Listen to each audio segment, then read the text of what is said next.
দেখো, একটা ক্লাসে সবসময় কিছু স্টুডেন্ট থাকে যারা সবসময় চোখে পড়ে। তারা প্রশ্ন করে, টিচারকে ইমপ্রেস করার চেষ্টা করে, আর প্রতিটা পরীক্ষার পর আলোচনা করে কোনটা ভুল আর কোনটা ঠিক। আবার অন্যদিকে কিছু স্টুডেন্ট থাকে যারা খুব বেশি কথা বলে না, চোখেও পড়ে না, কিন্তু রেজাল্ট বের হতেই সবাই অবাক হয়ে যায়।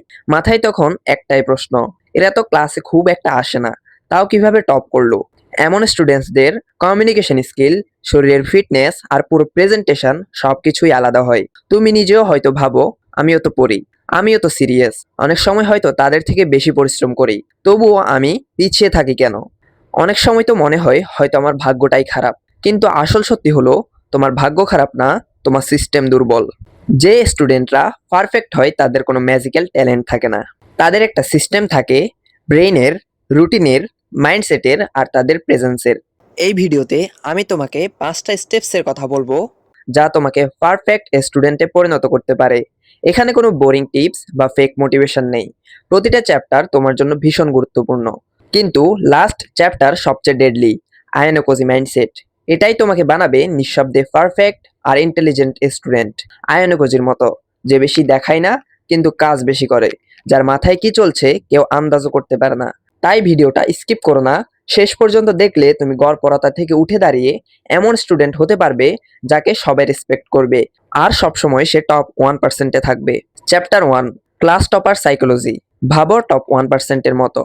প্রতিটা ক্লাসে তুমি দেখবে একজন টপার সবসময় কনসিস্টেন্ট, পরীক্ষা যতই কঠিন হোক না কেন নাম সবসময় পড়ে। কিন্তু আসল রহস্য কি? শুধু বেশি পড়াশোনা? হ্যাঁ, কিছুটা। টিউশনে যাওয়া? হতে পারে, কিন্তু আসল সিক্রেটটা হলো তাদের মাইন্ডসেট। একবার এক অ্যাভারেজ স্টুডেন্ট এক টপারকে জিজ্ঞাসা করেছিল, তোর কনসেপ্ট এত পরিষ্কার হয় কিভাবে?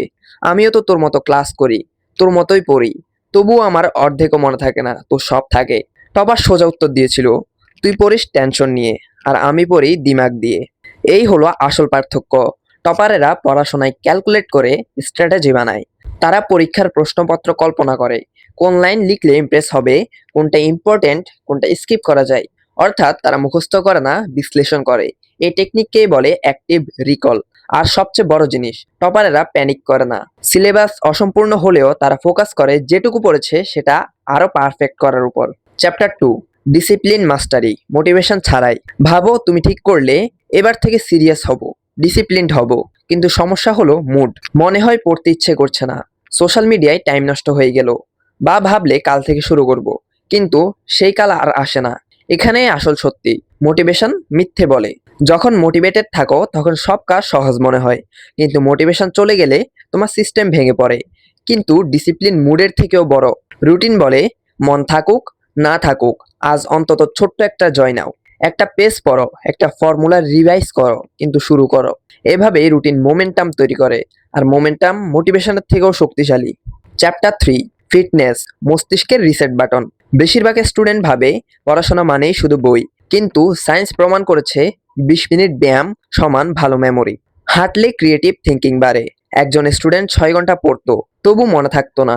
সে শুধু সকালে স্কিপিং আর হাঁটা শুরু করলো, ফলে ব্রেইন ব্যালেন্সড হলো, ঘুম ভালো হলো, রুটিন সহজ লাগলো। ফিটনেস মানে জিমে যাওয়া না, ফিটনেস হলো মেন্টাল রিসেট।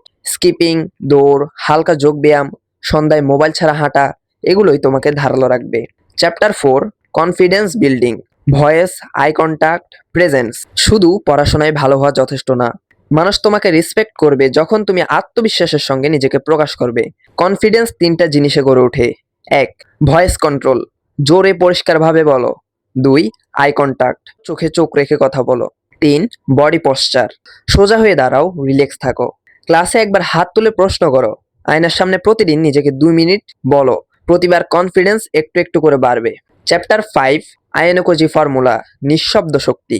ক্লাসে এক ধরনের স্টুডেন্ট থাকে যারা কম কথা বলে, চোখে পড়ে না, কিন্তু সবসময় টপ করে।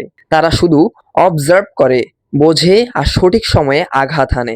এটাই হলো আয়নোকোজি মাইন্ডসেট। সে কখনো তাড়াহুড়া করে না, সবসময় প্রস্তুত থাকে, আর রিয়্যাক্ট করে না, আগেই প্রেডিক্ট করে।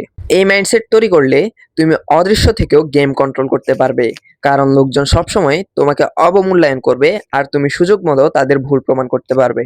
শেষ কথা, ভিডিও শুরুতে আমি প্রমিস করেছিলাম এই মাইন্ডসেট তোমাকে পারফেক্ট স্টুডেন্ট বানাবে।